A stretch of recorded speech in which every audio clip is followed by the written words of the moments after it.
चलिए हम शुरू करते हैं। देखिए आज थोड़ा सा मैं इंट्रोडक्शन देने वाला था आपको ईएसआईसी और ईपीएफओ संस्थान के बारे में। फिर मैंने सोचा संस्थान का इंट्रोडक्शन तो बहुत कम होगा, कुछ शब्दों में ही किया जा सकता है, मुश्किल से 15-20 मिनट में उसका इंट्रोडक्शन किया जा सकता है। तो इसके इंट्रोडक्शन के बारे में हम दोबारा कभी बात करेंगे, ठीक है ना? चलेगा। आज हम बात करने वाले हैं आपके साथ हिंदी साहित्य का इतिहास और हिंदी साहित्य के इतिहास में काल विभाजन के बारे में। हिंदी साहित्य के इतिहास का जो काल विभाजन है, इसमें विभिन्न विद्वानों का विभिन्न मत है, भिन्न भिन्न मत है, और हम उन विद्वानों के मत के अनुसार आज की चर्चा करेंगे। स्क्रीन दिख रहा होगा आप लोगों को, किसी को ना दिख रहा हो तो मुझे बताएंगे। एक बार क्लियर कर दें कि आप लोगों को दिख रहा है। दिख रहा आया है ना? सर। दिख रही है सर। हाँ सर, दिख रहा क्लियर ना? कोई दिक्कत नहीं है? दिख रहा है सर। ठीक है, करता हूँ इसको। देखिए, सबसे पहले हिंदी साहित्य का इतिहास आखिर है क्या, और यह आम इतिहासों से हटकर क्यों है, इसके बारे में प्रश्न रहता है।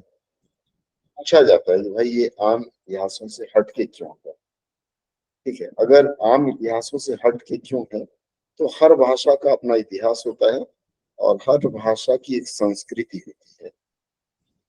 इतिहास और संस्कृति के अनुसार भाषा का विभाजन लोग करते हैं, और उस विभाजन के अनुसार सिर्फ साहित्य ही नहीं, चिकित्सा या जो कुछ भी है, हर विधा में,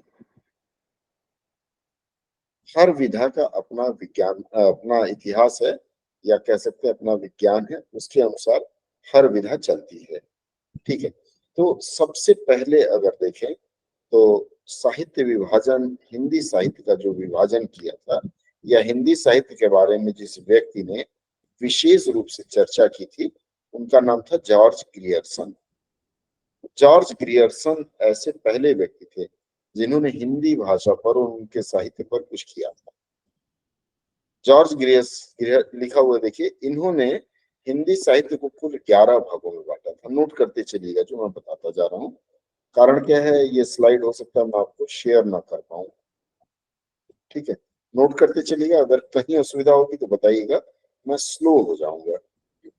ठीक है, चलें आगे।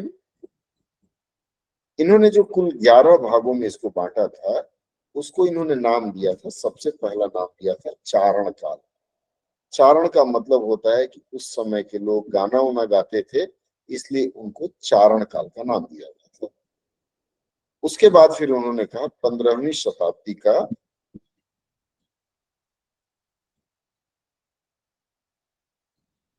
15वीं सदी का धार्मिक पुनर्जागरण काल, ये उन्होंने उसको दूसरा नाम दिया था, 15वीं सदी का पुनर्जागरण काल। इसके बाद फिर उन्होंने इसे जो तीसरा नाम दिया था, वह नाम था जायसी की प्रेम कविता।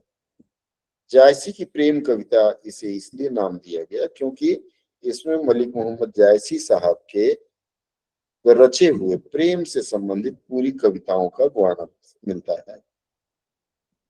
इसके बाद फिर उन्होंने नाम दिया ब्रज का कृष्ण संप्रदाय। फिर हम इसके समय के बारे में बाद में धीरे धीरे चर्चा करेंगे।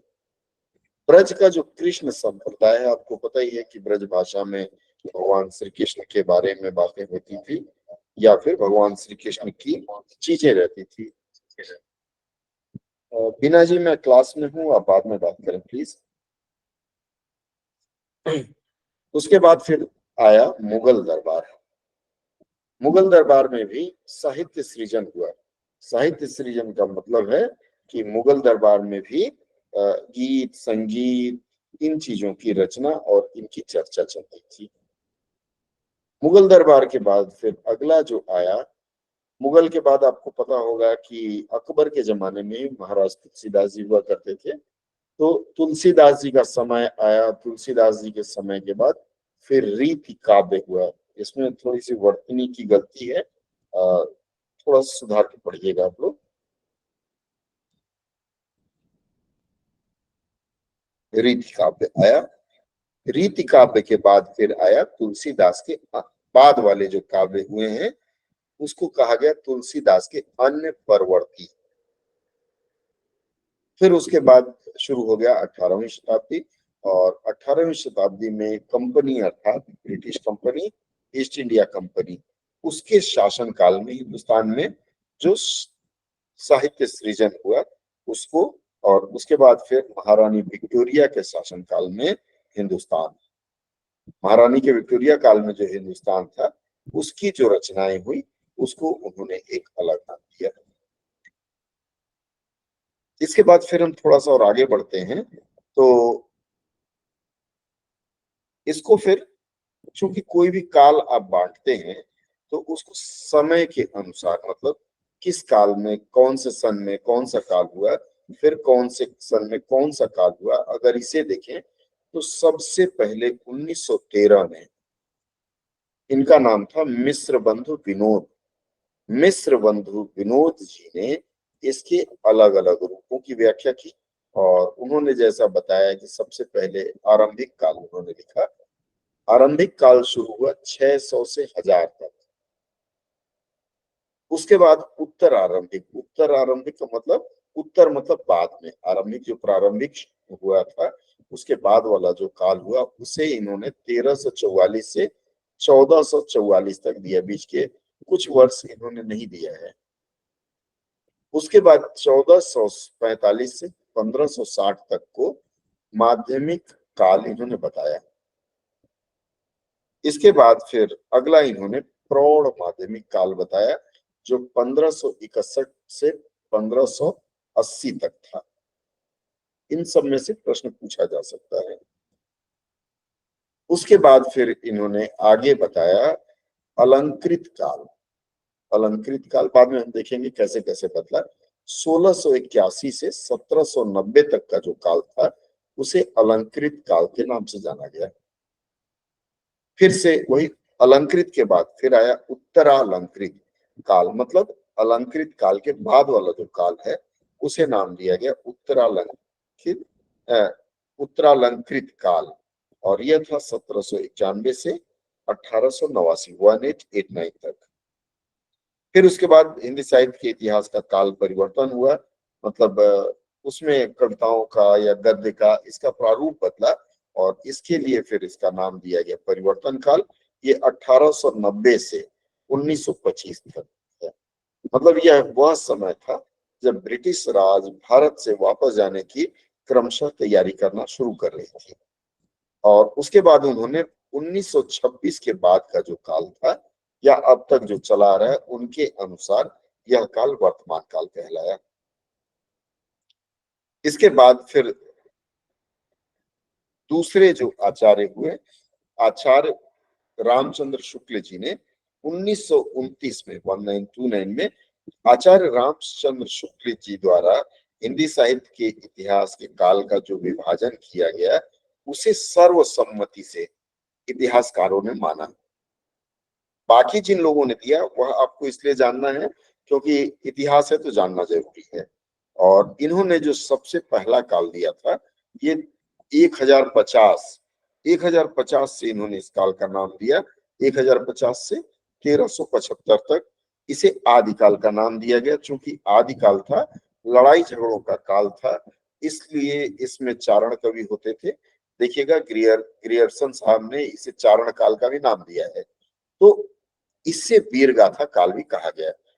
जैसे आपने सुना होगा पृथ्वीराज चौहान जी थे, उनके जो दरबारी कवि थे, कहा जाता है कि पृथ्वीराज चौहान को बंदी बना लिया गया था, उनकी आंख फोड़ दी गई थी, और सुल्तान जो था वो सामने था।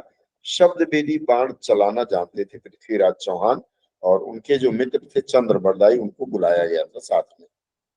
तो इन्होंने इशारे से कहा 4 गज 24 अंगुल अष्ट प्रमाण एते पे सुल्तान है मत चूको चौहान। 4 बांस 24 गज, 24 गज, मतलब उस समय मापतौल की जो इकाई चलती थी बांस के रूप में माना जाता था। जैसे आजकल गज है, मीटर है, उसी तरह से। तो उन्होंने कहा 4 बांस और उसके बाद 24 गज, अंगुल अष्ट प्रमाण मतलब 8 उंगली और दूरी, इतनी दूरी पर सुल्तान बैठा हुआ है, तो हे चौहान मारो शब्द वेदी बाण। तो सुल्तान ने भी कहा कि हाँ पृथ्वीराज मारो, और जैसे ही पृथ्वीराज ने हाँ कहा, सुल्तान ने हाँ कहा, पृथ्वीराज ने तीर चलाया और सुल्तान खत्म हो गई। यह चारण काल इसलिए भी कहा जाता है क्योंकि जब राजा युद्ध में जाते थे तो उनको जोश दिलाने के लिए उनके साथ कवि जाते थे और उनको प्रेरणादायक कविताएं सुनाते थे। इसे फिर वीर गाथा काल का भी नाम दिया गया क्योंकि इस काल में वीर रस की रचनाएं बहुत है। फिर हम बात करेंगे हिंदी साहित्य पर विस्तार से। इसके बाद आया पूर्व मध्य काल। चूंकि लोग धीरे धीरे अब युद्ध से विमुख होना शुरू किए थे तो इसे भक्ति काल का भी नाम दिया गया। भक्ति काल में आपको पता ही, अब रचनाकारों के बारे में हम बाद में पढ़ेंगे अगली चर्चा में। तो भक्ति काल का जो समय था वो 1375 से 1700 तक का था। इसके बाद फिर भक्ति से लोग उगने लगे तो रीति काल मतलब श्रृंगार काल में, रीति मूलतः कहा जाता है कि इसमें दोनों चीज आती है, रति भी आती है और रीति मतलब तरीका भी आता है, मतलब तरीका बदलने लगा। तो रति और रीति, इसे श्रृंगार काल भी कुछ लोगों ने कहा है। यह उत्तर मध्य काल शुक्ल जी ने कहा है इसे, और यह आपका 1700 से लेकर के 1900 तक रहा। यहां तक कविता के रूप में, सिर्फ काव्य के रूप में साहित्य का सृजन होता था। इसके बाद 1900 के बाद से जो साहित्य सृजन हुआ उसमें गद्य का भी प्रवेश हुआ। उसे आधुनिक काल भी कहा गया शुक्ल जी द्वारा, और फिर उसे उन्होंने गद्य काल भी कहा। तो कई बार यह प्रश्न भी आता है कि गद्य काल कब से कब तक है, तो कंफ्यूज ना होकर के बड़ी ईमानदारी से कह दीजिए कि 1900 के बाद से जो काल शुरू हुआ वह गद्य काल के नाम से जाना जाता है। फिर उसके बाद आए डॉक्टर राम कुमार वर्मा जी। डॉक्टर राम कुमार वर्मा जी ने बताया था, उनकी बात को भी लोगों ने ध्वनि मत से माना था, लेकिन शुक्ल जी का ही ज्यादा उचित मानिएगा। ठीक है, तो डॉक्टर राम कुमार वर्मा जी ने सबसे पहला जो दिया था वह बताया था उन्होंने आदिकाल, और आदिकाल उन्होंने बताया था 7वीं शताब्दी के मध्य से 14वीं शताब्दी के मध्य तक। इन्होंने बीच का हिस्सा लिया। देखिए, कोई भी सदी शुरू हो रही उस समय का नहीं दिया है। इसके बाद फिर इन्होंने इसे भक्ति काल का नाम दिया। वह 14वीं शती से के मध्य से 17वीं शती के मध्य तक बताया। 14 से 17 के मध्य देखिएगा, इसमें शती शब्द का प्रयोग हुआ है। शती मतलब शताब्दी का ही अंश है, छोटा रूप मान सकते हैं। इसके बाद इन्होंने जो दूसरा काल दिया, इन्होंने 17वीं शती के मध्य से 19वीं शती के मध्य तक को रीतिकाल का नाम दिया। रीतिकाल शुक्ल जी ने भी रीतिकाल का नाम दिया था, इन्होंने भी रीतिकाल नाम दिया था। उसके बाद फिर इन्होंने नाम दिया आधुनिक काल। आधुनिक काल 19वीं सदी के मध्य से इन्होंने बताया। उसके बाद अगर मैं बहुत फास्ट हो जाऊं तो मुझे रोक दीजिएगा। यहां तक आप लोगों को समझ में आई बात जो मैं बताना चाह रहा था? किसी को कोई संदेह हो तो पूछ सकते हैं। मेरी आवाज आ रही है ना आप लोगों को? जी सर आ रही। हाँ आ रही तो बताइएगा, नहीं तो मुझे लगेगा कि शायद मैं बोल रहा हूँ और हवा में आवाज चली जा रही है। इसके बाद फिर आया डॉक्टर हजारी प्रसाद द्विवेदी जी का। हजारी प्रसाद द्विवेदी जी ने सबसे पहला जो बताया वह उन्होंने बताया आदिकाल। आदिकाल उन्होंने 1000 से 1400 वाला, मतलब घुमा फिरा के यह जो समय है, जैसे इसके पहले उन्होंने बताया था 7वीं सदी, मतलब 700 से लेकर के इन्होंने 300 वर्ष छोड़ दिया है। अपने अपने हिसाब से इन साहित्यकारों को जो भी अवधि मिली जिसमें इन्हें रचनाकार मिले उसके अनुसार इन्होंने वर्णन किया है। तो डॉक्टर हजारी प्रसाद द्विवेदी जी ने 1000 से लेकर के 1400 तक का जो समय था उसे आदिकाल कहा था। फिर इन्होंने भक्ति काल 1400 से लेकर के 1600 वाले समय को कहा, मिलता जुलता है देखिएगा शुक्ल जी से। इसके बाद फिर इन्होंने रीतिकाल कहा। रीतिकाल इन्होंने बताया 1600 से लेकर के 1950 तक, और फिर इन्होंने 1950 से लेकर के अब तक, मतलब जो काल अब जारी है, उसे इन्होंने आधुनिक काल का नाम दिया था। इसके बाद यहाँ तक काल विभाजन है जो आपको जान लेना चाहिए, बहुत आसान है। क्योंकि अगर वहां आपसे काल विभाजन के बारे में जिस साहित्यकार का पूछा जाए, आप उन साहित्यकार के अनुसार काल विभाजन करेंगे, या फिर अगर आपसे प्रश्न पूछा जाए कि हिंदी साहित्य के इतिहास के काल विभाजन के बारे में बताएं, तो वहां उत्तर देते ही आप शुरू करेंगे कि सर, हिंदी साहित्य के काल विभाजन की अगर हम बात करें तो हिंदी साहित्य के काल विभाजन को विभिन्न साहित्यकारों ने विभिन्न विभिन्न समय पर निर्धारित किया है। सबसे पहले जो साहित्यकार थे, या कह सकते हैं जो विद्वान व्यक्ति थे, जॉर्ज ग्रियर्सन साहब थे, उन्होंने ऐसा बताया, फिर ऐसे ऐसे करके आप इसको बताएंगे। तो उसमें क्या होगा, आपके जो इंटरव्यूअर होंगे, साक्षात्कार जो ले रहे होंगे, सब्जेक्ट एक्सपर्ट, उनको आपकी बातें रुचिकर लगेंगी, तो संभावना यह है कि आपको अंक भी अच्छे प्राप्त होंगे। ठीक है, चलिए अब हिंदी की विकास यात्रा। यह भी एक बहुत बड़ा यक्ष प्रश्न रहता है कि आखिर हिंदी भाषा आई कहाँ से। कई लोगों का मानना है कि हिंदी मतलब ये जो सिंधी होता था उसका बिगड़ा हुआ रूप है।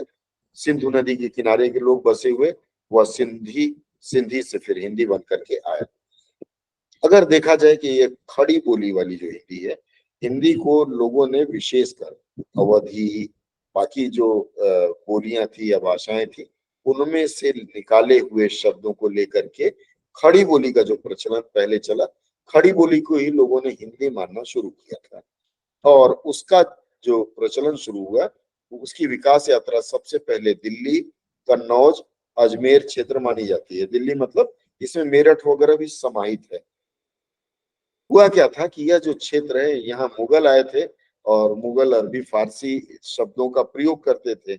उनके इन शब्दों के प्रयोग को धीरे धीरे खड़ी बोली के रूप में लोगों ने लेना शुरू किया, और खड़ी बोली ही कालांतर में हिंदी के रूप में मान्यता प्राप्त की, या फिर उसको हिंदी के बारे में लोगों ने मान्यता दे दी।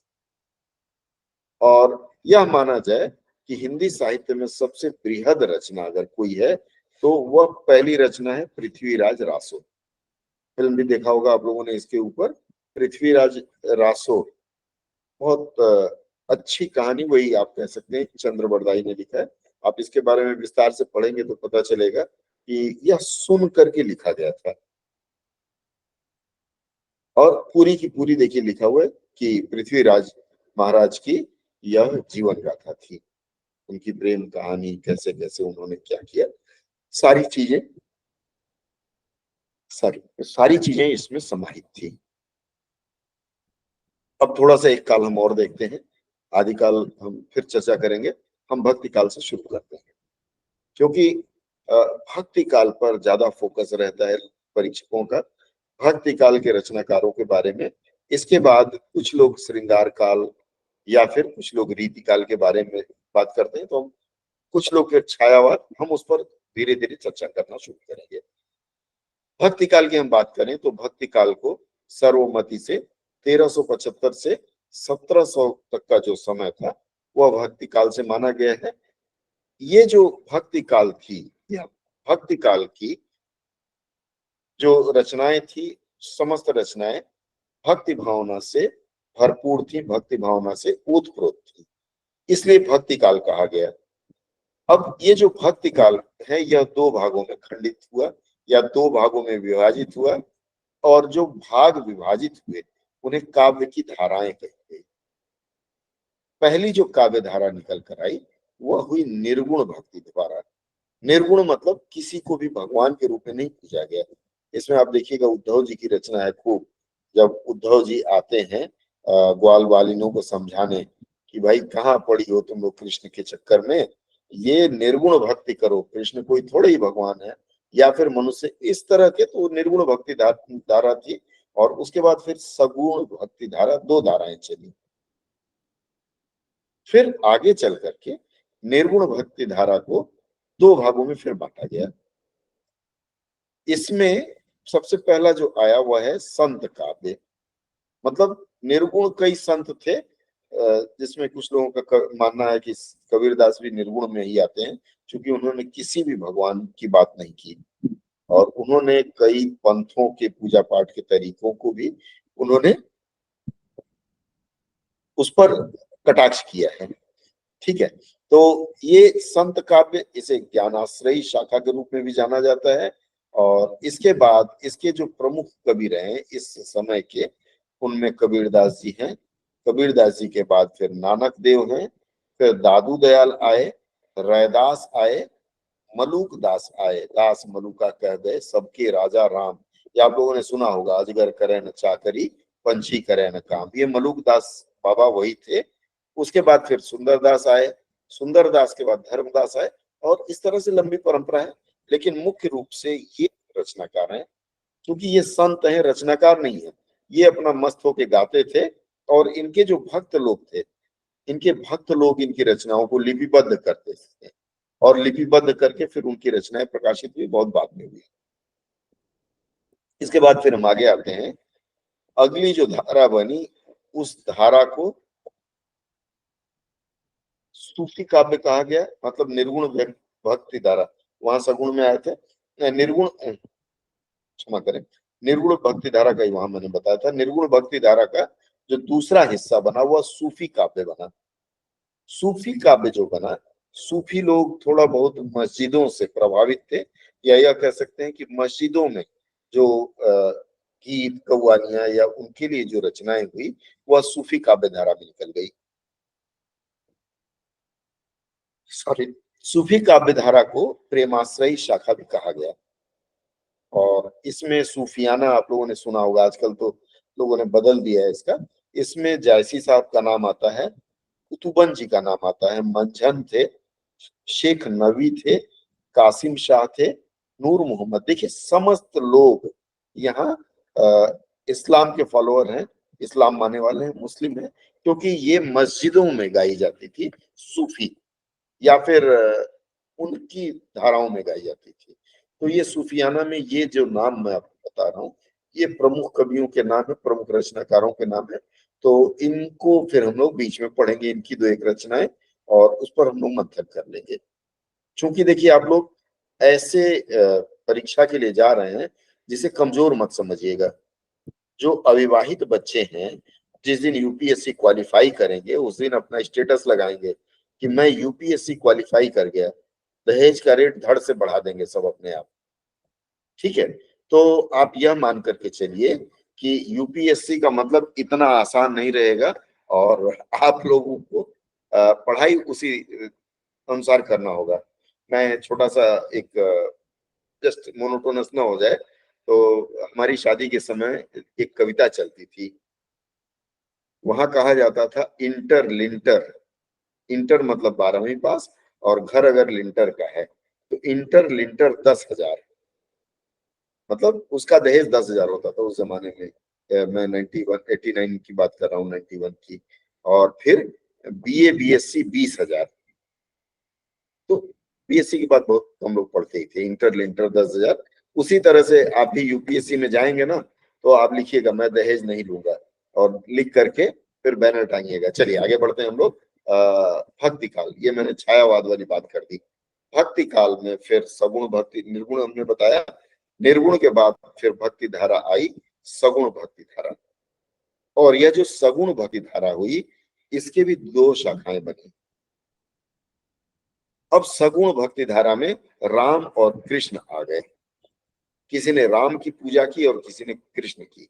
आपको पता है कि राम की पूजा करने वाले तुलसीदास जी थे, और कृष्ण की पूजा करने वाले में रसखान वगैरह आए थे। ठीक है, तो रामाश्रयी शाखा के जो प्रमुख कवि थे, मतलब जो राम के हुए वो रामाश्रयी हो गए, जो कृष्ण के आश्रय में गए वो कृष्णाश्रयी हो गए।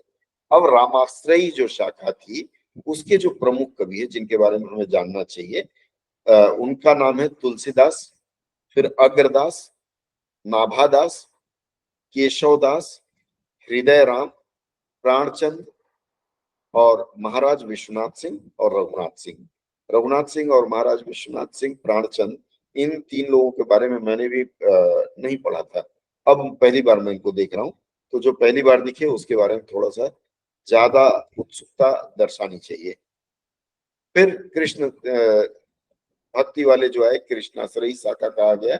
और इसके प्रमुख कवि हैं बाबा सूरदास, नंददास, कुंभन दास, शीत स्वामी, गोविंद स्वामी, चतुर्भुज दास, कृष्णदास, मीरा, रसखान और बाबा रहीम। ठीक है, इन्होंने कृष्ण भक्ति पर खूब रचा है। और मुझे याद है, पता नहीं आप लोगों ने पढ़ा है कि नहीं पढ़ा है, मैंने रसखान के सवैये खूब पढ़े हैं जब मैं 9वीं में था।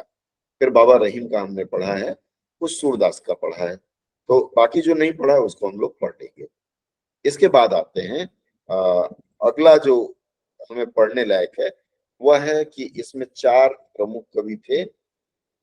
उन कवियों के नाम पर फिर अलग से एक धारा निकली। वहां तो कृष्ण भक्ति राम भक्ति निकली ही।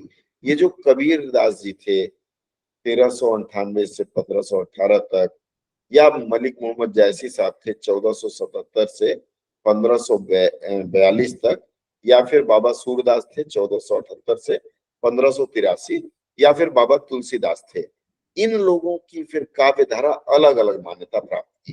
कबीरदास जी के उनकी काव्य धारा कैसी थी, जायसी बाबा के कैसी थी, सूरदास के कैसे थे, तुलसी बाबा के कैसे थे, इनकी काव्य धाराओं के बारे में भी फिर प्रश्न आता है। तो हम फिर बाद में इन लोगों की काव्य धारा के बारे में भी एक सेशन करेंगे। उसके बाद फिर आता है रीतिकाल। रीतिकाल की अगर हम बात करें तो रीति का मतलब मैंने बताया रति, या फिर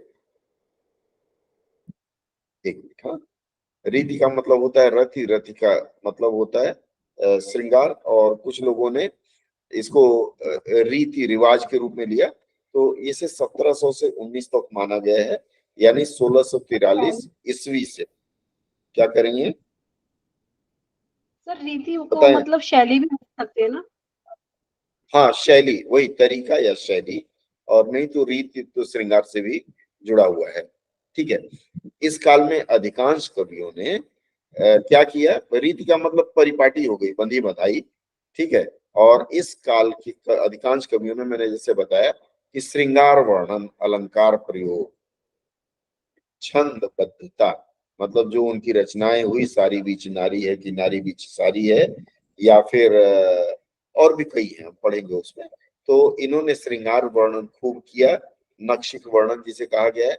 अब जब श्रृंगार वर्णन होगा तो उसमें अलंकार का खूब प्रयोग होगा और छंदबद्धता भी रहेगी, अन्यथा इस तरह की कविता आप कर नहीं पाएंगे।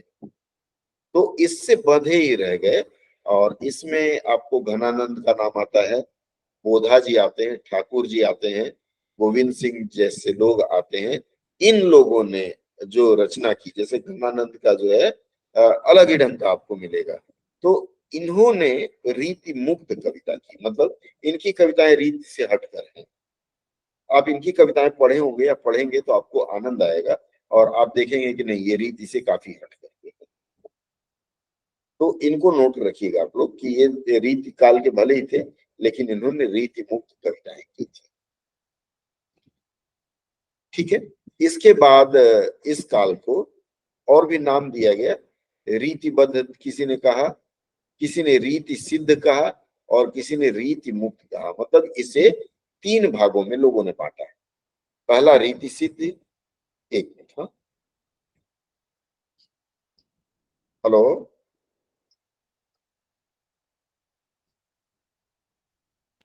जी।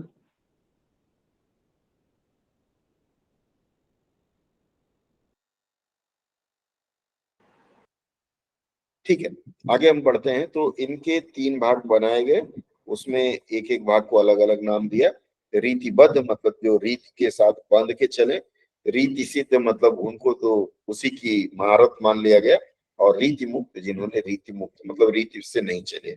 और इस काल के जो प्रमुख रचनाकार हैं जिन्हें आपको थोड़ा बहुत टच करके निकलना है, ये लोग हैं केशवदास 1546 से 1618 तक। और फिर इसके बाद बिहारी बाबा हैं। बिहारी बाबा की भी रचनाएं बड़ी अजीब होती थी। और मैंने कभी सुना था कि अगर आपके यहाँ कोई बहुत बड़ा विद्वान आ जाए और अपनी विद्वानी का बहुत बखान करने लगे, तो उसे बिहारी बाबा की कविता सुना दीजिए और कहिए कि इसकी व्याख्या कर दें। तो आधे ज्यादा लोग भाग जाते थे, बड़े जटिल कवि माने जाते थे। उसके बाद भूषण आए, भूषण के बाद फिर मतीराम जी आए, घनानंद जी आए और सेनापति जी आए।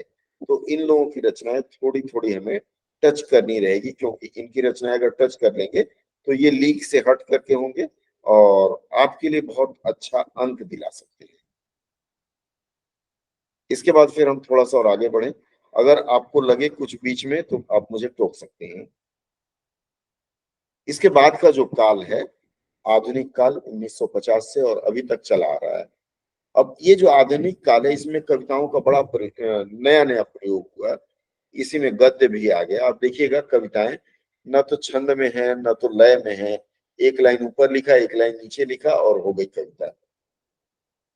ठीक है। और दो विचारधाराएं बनी, गद्य और पद्य अलग अलग, मतलब कुछ किसी ने गद्य लिखा, किसी ने पद्य मतलब कविता लिखा। इसे चार युग के नाम से जाना गया। आधुनिक काल जो था इसे लोगों ने छायावादी युग कहा। छायावादी युग इसलिए कहा, इसमें एक युग की छाया पड़ी, मतलब जो युग बीता है उसकी कुछ छाया रही, या फिर इस युग में कुछ ऐसी रचनाएं हुई हैं जो कहना कुछ और चाह रहे थे, कह कुछ और रहे हैं। जैसे उन्हें एक मैंने सुना था, याद नहीं आ रहा है, कि कागा तुम क्या देख रहे हो, कागा तुम क्या देख रहे हो, नजर हमारी तुम पर ही है। ये जिन्होंने सुनाया था किसी और को कह रहे थे, लेकिन कोई और समझा कि अरे शायद ये मुझे कह रहे हैं। वो राजा और चोर की कुछ इस तरह की घटनाएं थी। तो ये छाया थी। और भी चीजें हैं, हम इस पर चर्चा करेंगे धीरे धीरे। इसके बाद आया प्रगतिवादी युग। प्रगतिवादी साहित्य रचे गए। इसमें आप कह सकते हैं कुछ राजनीति से प्रेरित रचनाएं भी मिलेंगी आपको। जैसे प्रगतिवाद में फिर कुछ कम्युनिस्ट विचारधारा के लोगों की भी रचनाएं मिलेंगी। और उसके बाद फिर प्रयोगवादी युग आया। जैसे मैंने एक कविता आप लोगों को सुनाया था कि मैंने शुरू किया था कि मैं सड़क पे जा रहा था, अचानक मैं कुछ भूल गया। और यहाँ से मैंने अपनी कविता की शुरुआत की थी। क्या भूल गया, तो मैंने जेब में हाथ डाला, कुछ था भूल गया। मतलब ये पूर्णतः प्रयोगवादी था कि चल गई तो चल गई, नहीं चली तो कोई बात नहीं। और उसके बाद फिर इसमें यथार्थ की भी काफी रचनाएं हुई हैं और इसे यथार्थवादी युग के नाम से भी जाना जाता है। मतलब किसे, चार नाम से, छायावादी, प्रगतिवादी, प्रयोगवादी और यथार्थवादी। और यह आधुनिक काल है हिंदी साहित्य का। इसमें अगर देखा जाए तो गद्य में भारतेंदु युग, उसके बाद द्विवेदी युग, उसके बाद बाबा शुक्ल युग और प्रेमचंद युग। ये चार, एक दो तीन चार पांच, और छठा नाम दिया गया अद्यतन युग। मतलब इस काल को छह नाम दिया गया। ठीक है, ये छह नाम है। आप लोग स्क्रीनशॉट ले सकते हैं या फिर नोट कर सकते हैं। मैं थोड़ा समय देता हूँ आपको, इसको नोट कर लीजिए। नोट कर लें तो मुझे बता दें कि आपने नोट कर दिया है।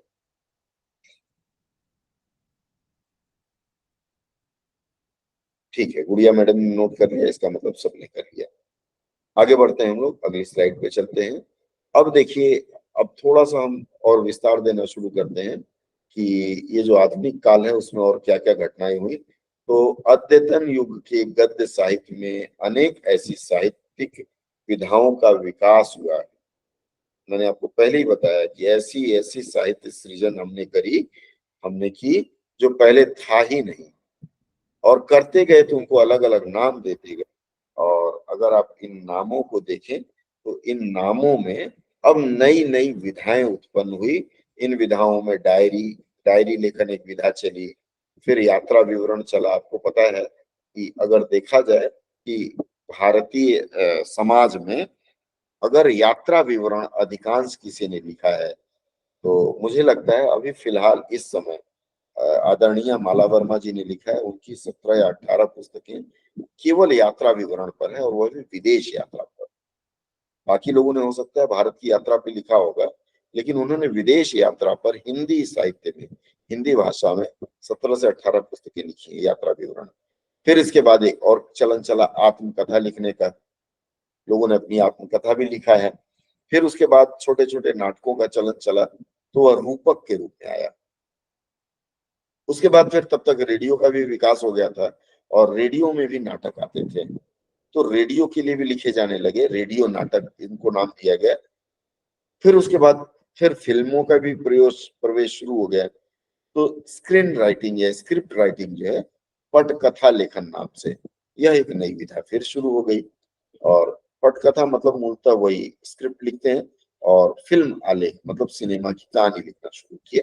और इस तरह नई नई न जाने और कितनी विधाएं आई होंगी, ये इसमें समाहित हुई। लेकिन यह जो मैंने लाल अंक में दिखाया, लाल अक्षरों में दिखाया, वो आपके लिए महत्वपूर्ण है। इसके बाद फिर कुछ और कालों का नाम आया है। किसी ने इसे नव्योत्तर काल कहा। नव्य मतलब नया होता है, और उत्तर मतलब नए के बाद वाला, मतलब नया शुरू हो गया है, उसके बाद का जो काल है। और नव्योत्तर काल में आप देखें तो फिर इसकी भी बड़ी विचित्र विचित्र धाराएं हैं। सबसे पहली जो इसकी धारा है, उसमें है पश्चिम की नकल को छोड़ एक अपनी वाणी पाना। मतलब कुछ लोगों ने शेक्सपियर वगैरह को भी हिंदी साहित्य में जोड़ने का प्रयास किया था, तो फिर धीरे धीरे कुछ लोगों ने उसको छोड़कर, उसका नकल छोड़कर अपनी एक विशिष्ट पहचान बनाने का प्रयास किया। फिर अतिशय अलंकार से परे। अतिशय अलंकार आपको पता है, हम जब हिंदी व्याकरण पढ़ेंगे तो अतिशय अलंकार की बात करेंगे, क्योंकि आप लोग इस लेवल पर हैं कि आपको पता होना चाहिए। नहीं है तो बताइएगा, मैं फिर चर्चा कर लूंगा। तो अतिशय अलंकार से हट करके सरलता की ओर लोग बढ़े। और फिर जीवन समाज के प्रश्न पर असंदिग्ध विमर्श चलने लगा। मतलब जीवन क्या है, समाज क्या है, ये मूलतः अगर आप देखेंगे तो एक कॉमरेड वाले काल काल रहे हैं। मतलब इसमें आपको रूसी विचारधारा अधिक रही है। ठीक है। उसके बाद फिर एक और विधा का प्रवेश हुआ। इस विधा का नाम रखा गया डिजिटल लेखन। ये नई विधा है, नव्योत्तर काल पूछा जा सकता है। डिजिटल लेखन अगर देखा जाए तो कुछ नहीं है, जो ऑनलाइन आप लोग लिखते हैं ना, जिसमें ब्लॉग लेखन हो गया है, आजकल तो डिजिटल लेखन का और स्वरूप बढ़ गया है, और ये भ्लाग हो गया, VLOG। क्योंकि उच्चारण में ऐसा कर रहा हूँ जानबूझ करके कि आपको पता चल पाए कि ये क्या चीजें हैं। यह वाला अंश मैं आप लोगों को दे दूंगा। अब इस आधुनिक काल में एक और पूछा जाता है, जो पुरस्कारों के बारे में पूछा जाता है। क्योंकि हर व्यक्ति की चाहत होती है कुछ न कुछ पुरस्कार मिले, और मान्यता प्राप्त संस्थान अगर किसी साहित्यकार को पुरस्कार देती तो अपने आप में बड़ी बात है। इसका स्क्रिप्ट मैं आपको भेज दूंगा। इसमें सबसे पहला जो पुरस्कार शुरू किया गया था, उसका नाम था मंगल प्रसाद पारितोषिक, और यह 1912 में शुरू की गई थी। इसे अखिल भारतीय हिंदी साहित्य सम्मेलन ने शुरू किया था। उसके बाद 1935 में शुरू किया गया देव पुरस्कार। इसे ओरछा के राज परिवार ने शुरू किया था। फिर आया 1954, उसमें साहित्य अकादमी, हिंदी साहित्य अकादमी पुरस्कार शुरू हुआ। 1965 में ज्ञानपीठ पुरस्कार हुआ, और इसे भारतीय ज्ञानपीठ नामक संस्थान ने देना प्रारंभ किया। 1983 में मूर्ति देवी पुरस्कार शुरू हुआ, जिसे भारतीय ज्ञानपीठ ने देना शुरू किया। उसके बाद 1986 में, आपको पता होगा, पहले इंदिरा गांधी पुरस्कार नाम था, फिर राजीव गांधी नाम था।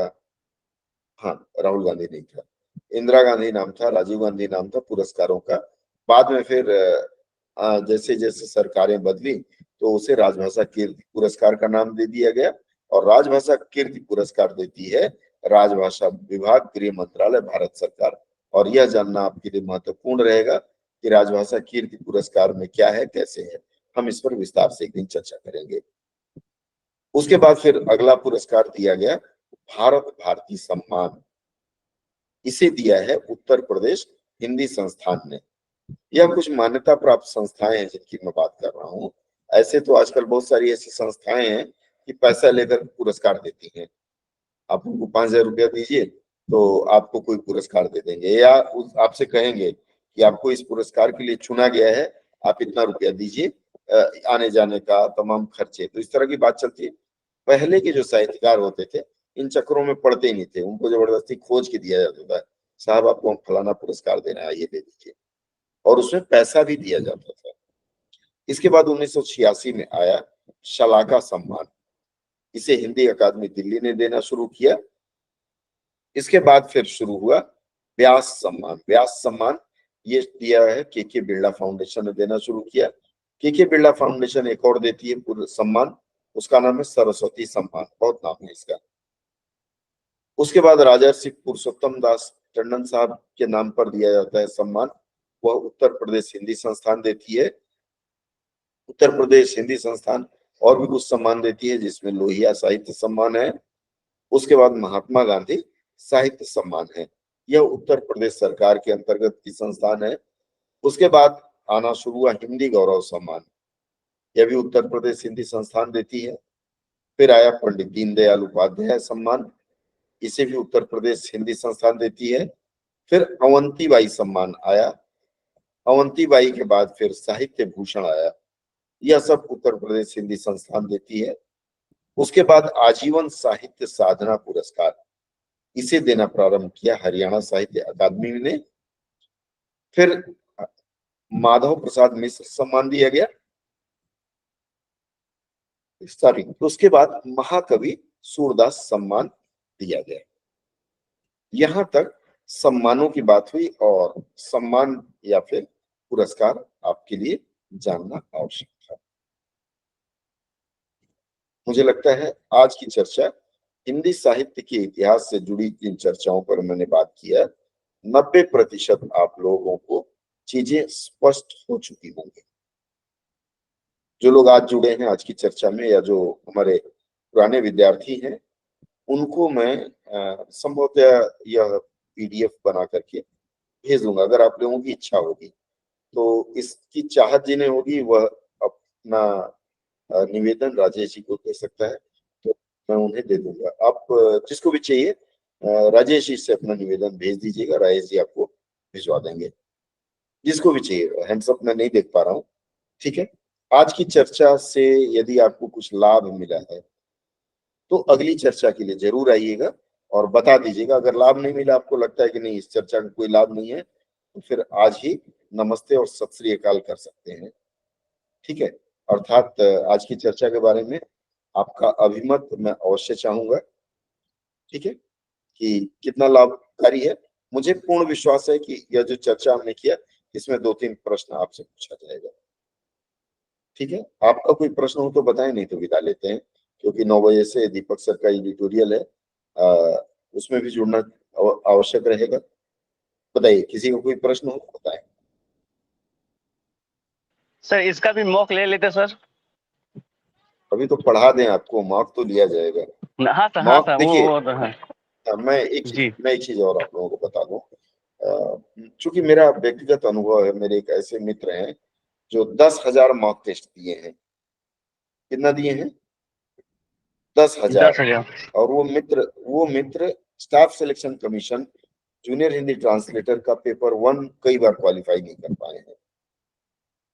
जो व्यक्ति 10,000 मार्क दे चुका है, वह आखिर कोई कारण तो होगा ना, किस कारण से वह व्यक्ति नहीं दे पाया। इसका एकमात्र कारण है कि आपने विषय को ठीक से नहीं पढ़ा।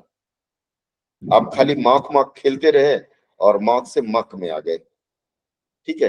तो मार्क मैं भी दे दूंगा, चूंकि ये जमाने के साथ मुझे भी चलना पड़ेगा। मैं बाबा तुलसीदास बनने का प्रयास करूंगा, तो हो सकता है कि आप लोगों को ना पसंद आए, लेकिन सिर्फ मार्क पर यकीन न रखें।